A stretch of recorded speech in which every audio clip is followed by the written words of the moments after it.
Hi there, I'm Ken Lammers. This is Commonplace Catholic. Peace be with all y'all. This week we're going to discuss philosophical proofs of God's existence. So, let's get to it. Lord Jesus Christ, युगान युग तेरा ही है.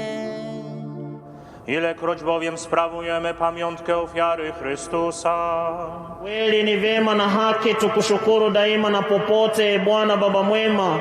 主の御体と御血になりますように。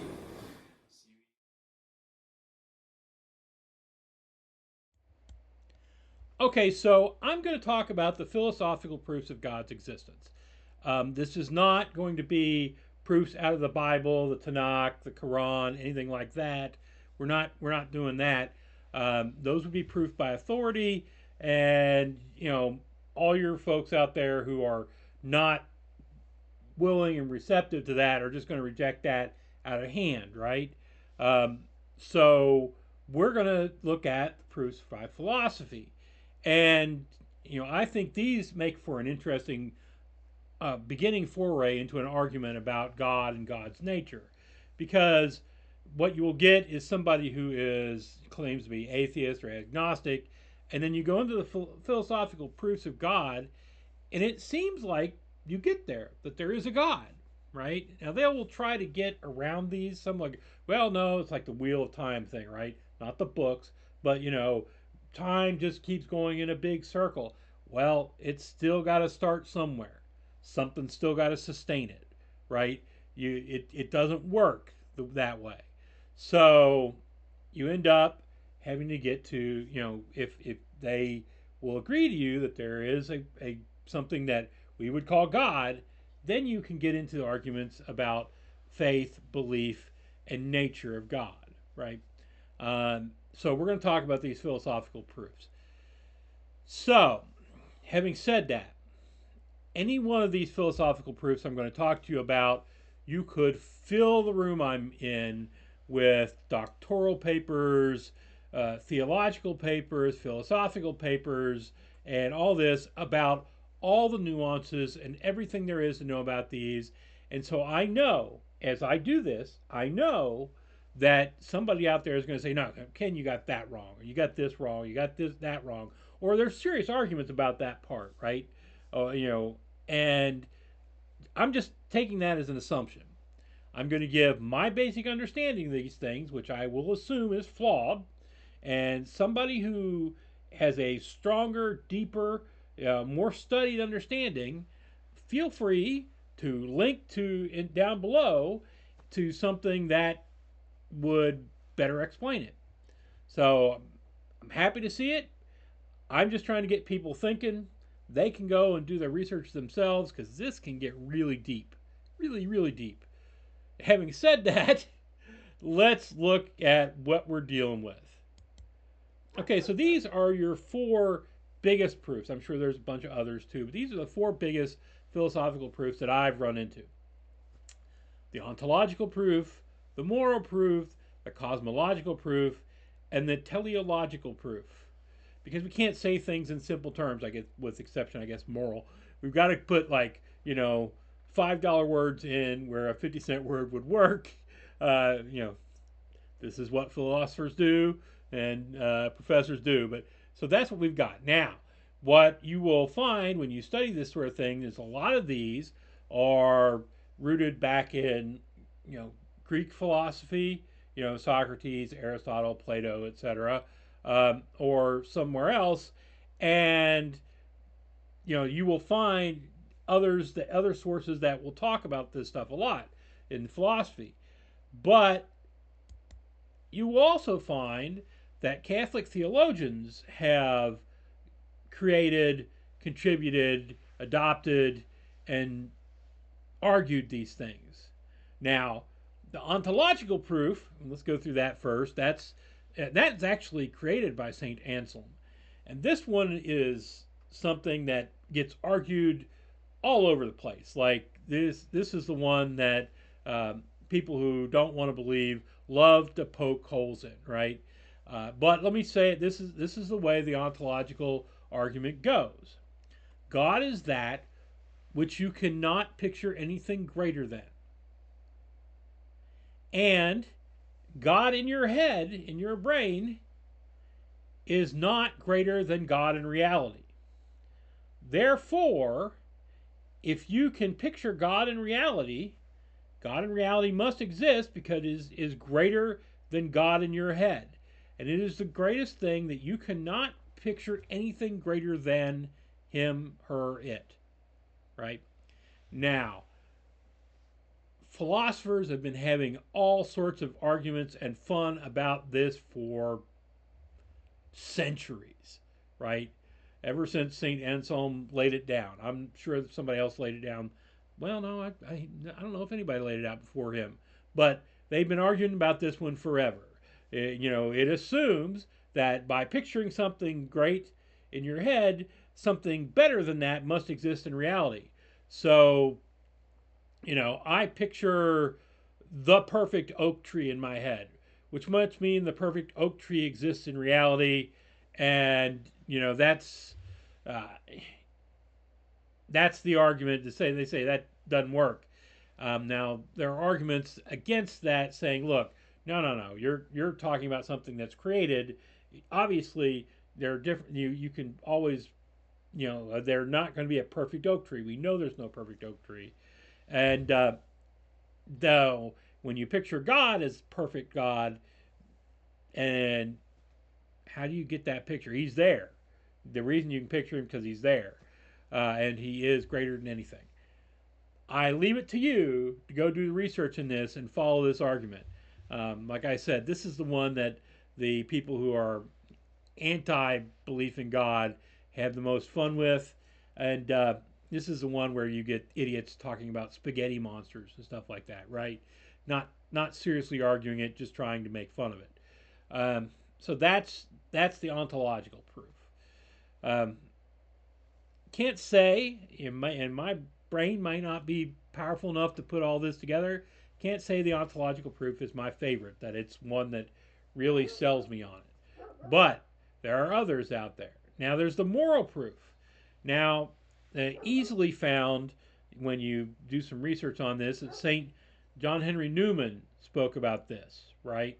And the moral proof is the idea that there are objective moral standards, moral truths that are out there, right? You don't kill other human beings. That is a moral truth. It's natural law, basically, is what they're saying. Proof by natural law. And, I understand, and those of you are going to say, natural law doesn't, you can't tell me that jaywalking is natural law. No, I can't. Jaywalking is not natural law. But, at very broad strokes, don't kill people, don't rape people, don't destroy people's houses, stuff like that. They're very broad strokes. The natural law exists. There are these standards. And it's when you get into the minutia that, humans can screw up anything. But, at very broad, for instance, thou shalt not kill. Even thou shalt not kill, if you look further in the same books, you'll find exceptions, right, for this and that reason. So, that's broad strokes moral law is out there. We know at very broad levels, high levels, what we're not supposed to do. And the argument is where do these morals come from?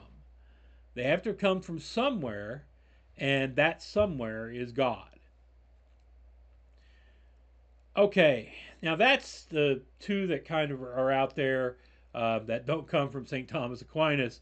St. Thomas Aquinas kind of runs across the cosmological argument, which is proof by creation, right? Where did it all come from? It had to come from somewhere. Even if you're somebody who has a belief that time recycles over and over again, the Big Bang goes out, comes back, super compresses, goes out, explodes, goes out, comes back, super compresses, goes out, comes back. Sure, fine, you've got a cycle, but how does the cycle start? What created the things in the cycle? That sort of thing. So that's the argument, is God, cosmological is things have been created, where'd they come from? The thing that made them, before that existed before all, made them is God. And then you get teleological, which is proof by design. And this is, you've got an acorn, you bury it in the ground, it grows up to be another acorn. Well, how does it follow those rules to do that? Well, that's teleological.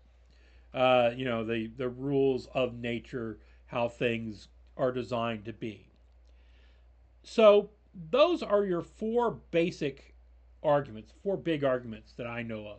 There's also argument by authority, like I say, from the Bible, Tanakh, Quran, whatever your book of choice might be, but that's an argument by authority, and those who stand against you will easily, because they don't believe what you do, dismiss that authority, right? So look towards these other arguments as proofs towards God's existence if you really want to make them argue intelligently with you.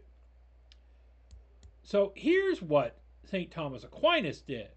Now, he had 5 proofs as to the existence of God. Right? Now, I find it easier, this is me, I don't see this in any other things that I've read at, I find it easier to break these down into creator and sustainer arguments, right? Broadly, as into cosmological and teleological arguments, right? So, the creator arguments there's the first is the argument from motion, which actually means change, right here. So, things change. Why don't they stay the same? Why doesn't that acorn that you planted in the ground just stay there inert? Yeah, I'm sure I know there are scientific explanations as to how it happens, but not why. Right? Science can't explain whys; it can explain hows. And so you get there, and what is the force creating the change? That's God, right? That can be, you can do that acorn explanation I've got. You can do water turning into ice. Why, at a certain temperature, does water change to a crystal form? And, that's God creating that change. Why do things change through history and through time? God creates the change.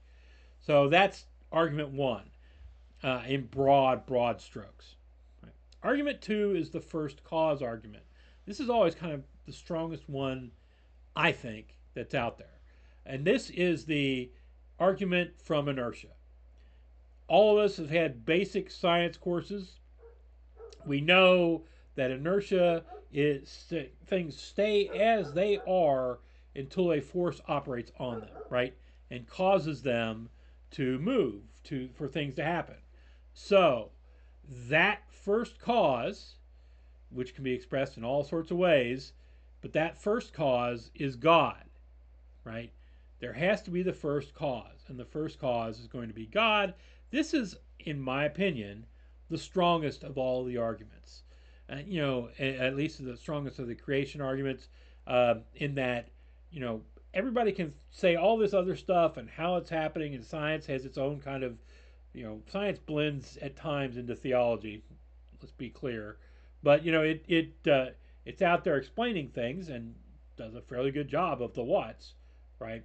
It does a very good job of the what's, but the first cause is never really explained. So this is where God fits, and like I said, I find that fairly convincing.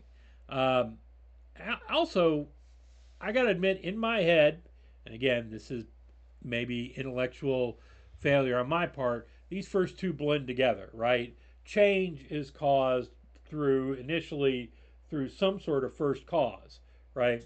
And which keeps things moving, and they change because other causes react on them.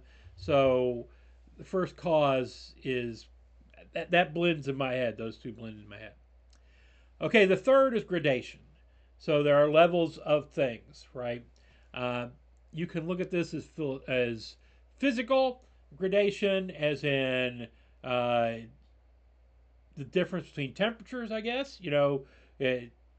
0 degrees centigrade and 100 degrees centigrade, that's gradations. What causes the gradations to be different, right? It also is kind of a moral thing, right? You have different gradations in your moral life.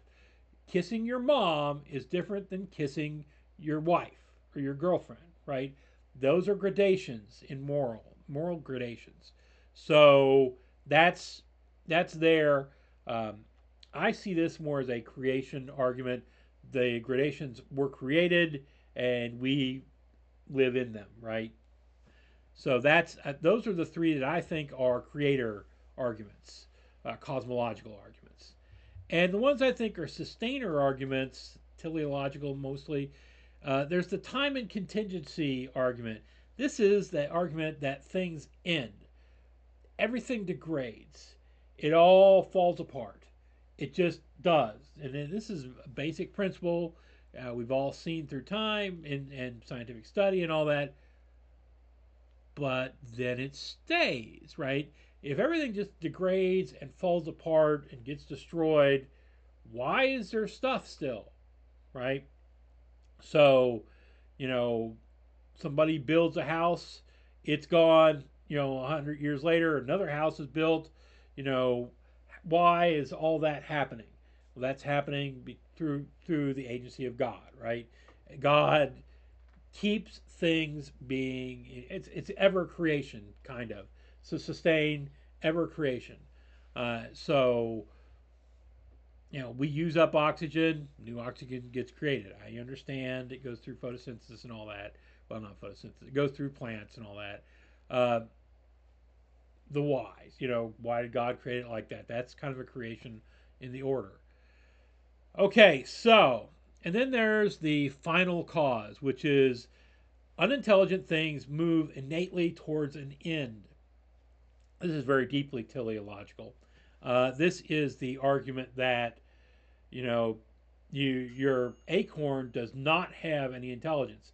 You put it in the ground, and it grows up to be an acorn tree, and so it's a tree. It doesn't really have any intellect driving that, and you can go further than that. Very unintelligent things, assuming you're somebody who wants to say that trees are alive and think. Well, okay, water doesn't, and various other liquid items don't. That when they get to a certain temperature, they turn to crystal, right? In different ways and all that. Well, they turn to crystals, and the crystals happen in a certain format and this sort of thing. So, but we know water isn't intelligent. So, what causes that?